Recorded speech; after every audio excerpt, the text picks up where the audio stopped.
Hello everyone, welcome back to the channel. आज हम इस वीडियो में अपने कल के वीडियो से आगे की तरफ कुछ बढ़ते हुए एक नए चैप्टर, एक नई चीज़ जो कि है अंडरस्टैंडिंग द स्टॉक मार्केट, उसके बारे में चर्चा करेंगे। कल हमने ये जाना कि इन्वेस्टमेंट्स के क्या क्या टाइप हैं, बहुत अच्छे से हमने समझा। If you have any doubt, again I am repeating, you can comment below in the video and our team will try to connect as soon as possible और आपकी क्वेरी को रिजॉल्व किया जाएगा। तो अब हम इस वीडियो में चर्चा करते हैं कि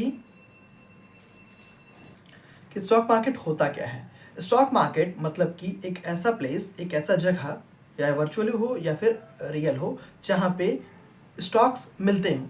वेजिटेबल मार्केट आपने सुना होगा, जहाँ पे बहुत सारे वेरिएंट वेजिटेबल के मिलते हों, अवेलेबल हो, इजीली अवेलेबल हो, तो उसी को स्टॉक वेजिटेबल मार्केट कहते हैं। तो वैसे ही सेम स्टॉक मार्केट होता है। जो स्टॉक एक्सचेंज होते हैं, जहाँ पे होते हैं, उनको हम स्टॉक मार्केट से डिनोट करते हैं। ठीक। अब स्टॉक एक्सचेंज क्या होते हैं? स्टॉक एक्सचेंज मतलब कि जहाँ पे कंपनी लिस्ट होती है, जिस स्टॉक एक्सचेंज में कंपनी लिस्ट होती है उसको हम स्टॉक एक्सचेंज कहते हैं। कल हमने ये जाना कि कंपनी अपने आप को लिस्ट कराती है वहाँ पे, ताकि जो भी जनरल पब्लिक है, रिटेल पब्लिक है, वो उन्हें खरीद सके, स्टॉक वहाँ पे इन्वेस्ट कर सके और कंपनी अपने कैपिटल को राइज कर सके। मतलब कि शेयर्स के फॉर्म में वो शेयर सेल करते हैं और जो जनरल पब्लिक है वो परचेज करती है, ताकि उनके वैल्यूएशन बढ़ती है। तो कल हमने ये समझा। अब वही चीज़ ये है कि स्टॉक मार्केट जो है वो पूरी तरीके से स्टॉक एक्सचेंज पे बेस्ड है। स्टॉक एक्सचेंज कंपनी में लिस्ट होती है, कंपनी लिस्ट करती है और स्टॉक एक्सचेंज बन जाता है। अब स्टॉक एक्सचेंज जो है वो रेगुलेट होता है सेबी के द्वारा, security exchange board of India. ठीक, तो ये अलग मुद्दा है, इस पर हम बाद में चर्चा करेंगे। पहले हमारा है कि स्टॉक मार्केट है क्या।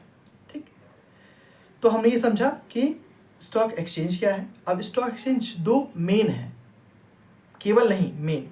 केवल मतलब कि और भी तमाम स्टॉक एक्सचेंज हैं जिन पे लोग कम शेयर्स, कम कंपनी लिस्टेड हैं, लेकिन जो मेजर स्टॉक एक्सचेंज है इंडिया के वो हैं एनएससी और BSc, Bombay stock exchange, national stock exchange. ठीक, बॉम्बे स्टॉक एक्सचेंज में इसके इंडेक्स होते हैं। मतलब कि इंडेक्स मतलब कि प्राइमरी स्टैंडर्ड की, जैसे सपोज कि कोई क्लास है, उस क्लास में जो उसके टॉपर्स को इंडेक्स माना जाता है, पैमाना माना जाता है कि इस क्लास के अगर 40 का स्ट्रेंथ है तो उसमें से 5 बच्चे जो हैं वो बेटर परफॉर्म कर रहे हैं, फिर जो परफॉर्म कर रहे हैं, जो सबसे अच्छे बच्चे हैं, उनको हम उस क्लास से डिनोट कर सकते हैं कि हाँ, इस क्लास के बच्चे अच्छे हैं। अब उस क्लास के हम सभी बच्चों को तो वो करते नहीं हैं, हम एक एवरेज बेसिस पे, सैम्पल बेसिस पे उठाते हैं और चेक करते हैं। ठीक, और उसके बाद उसको जज कर देते हैं कि ये क्लास अच्छा है या नहीं। हमने इंडिविजुअली तो हर बच्चे पे देखा नहीं। तो सेम वैसे ही यहाँ भी होता है स्टॉक एक्सचेंज में, कि जो उसके इंडेक्स होते हैं उसमें कुछ कंपनी लिस्ट होती है। सपोज उस जो बॉम्बे स्टॉक एक्सचेंज है उसकी अगर हम बात करें तो उसमें बहुत सारी तमाम कंपनियां लिस्ट हैं, लेकिन उसका जो इंडेक्स है वो 30 कंपनियों का है। और 30 कंपनियां जो परफॉर्म करती हैं वो टाइमली बेसिस पे चेंज होता है। अपना जो बीएससी है वो चेंज करते रहता है, अमेंड करते रहता है। जो कंपनी बेटर परफॉर्म कर रही है, या फिर जो बेहतर परफॉर्म कर रही है, या फिर जो परफॉर्म नहीं कर रही है, तो उनको हटाता रहता है, ऐड करता रहता है, वो एडिशन चलता रहता है। अब जो इसके इंडेक्स हैं वही दर्शाते हैं कि वो बीएससी, या फिर जो मार्केट का मूड है, मार्केट का ट्रेंड है, या फिर लोगों की क्या ओपिनियन है स्टॉक मार्केट में, या फिर कैसा दिन रहेगा स्टॉक मार्केट का, या फिर कैसा सीजन रहेगा, वो पूरी तरीके से वो इंडेक्स डिनोट करता है। तो वो इंडेक्स अगर बेटर परफॉर्म कर रहा है, ग्रीन में है, तो हम बोलते हैं कि बुलिश चल रहा है, काफ़ी अच्छा माहौल है, इन्वेस्टमेंट का टाइम है। ठीक, अदरवाइज वो अगर डाउन है, डाउनफॉल है उसमें, तो हम उसे कहते हैं बेयरिश। मतलब कि डाउन है, शेयर में इन्वेस्ट नहीं करना चाहिए, पैसा निकल रहा है, लोग किसी न किसी उसके फैक्टर्स तमाम हैं, उस पर भी चर्चा करेंगे हम। तो किसी न किसी वजह से लोग निकाल रहे हैं। तो ये चीज़ें हो गई।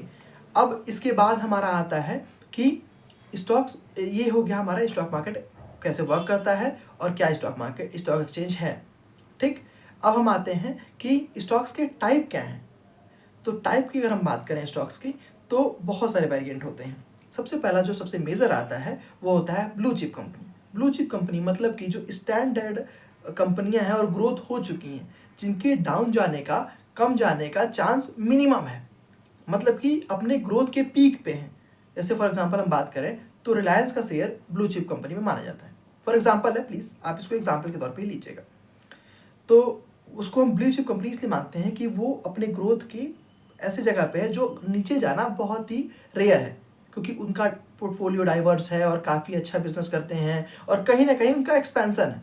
इस वजह से वो काफ़ी टाइम से इंडस्ट्री में हैं, चीज़ें हैं, इस वजह से उनका जो कंपनी का शेयर है, वो प्राइस है, उसको ब्लू चिप कंपनी से डिनोट किया जाता है।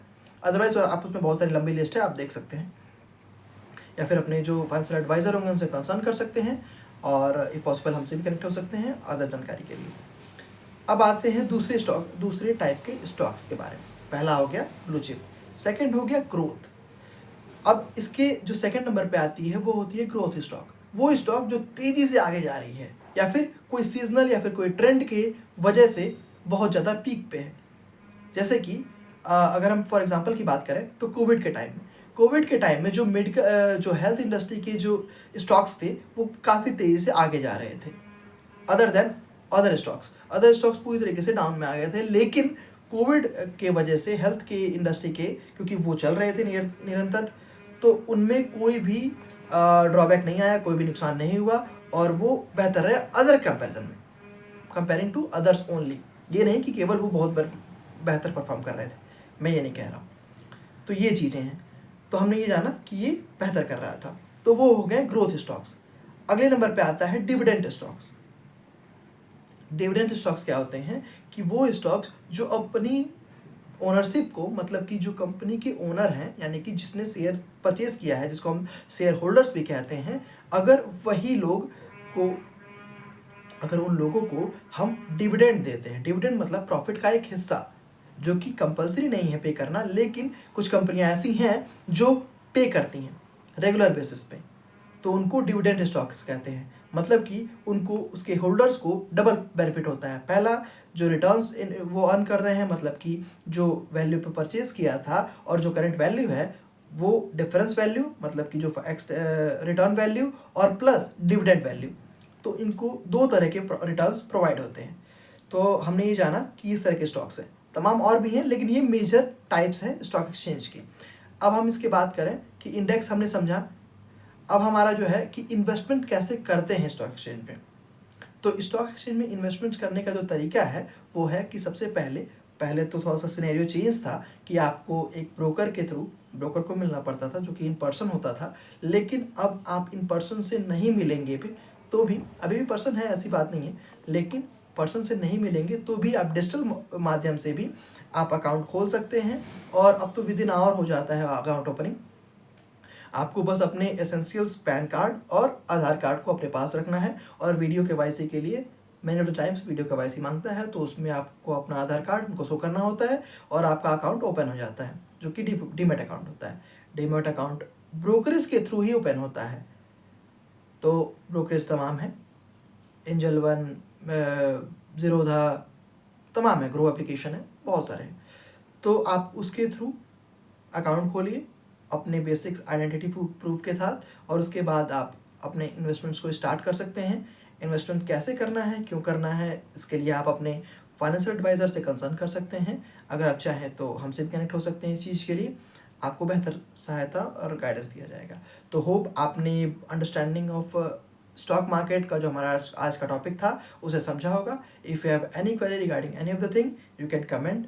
और हमारा डिटेल और भी है, हमारे अबाउट में जाएंगे तो हमारे other platforms, other social media platforms के चैनल्स हैं, लिंक्स हैं, आप वहाँ से कनेक्ट हो सकते हैं, हमें मैसेज भेज सकते हैं और हमसे कनेक्ट हो सकते हैं अपने क्वेरीज के साथ। Thank you, stay updated, stay connected, happy investing.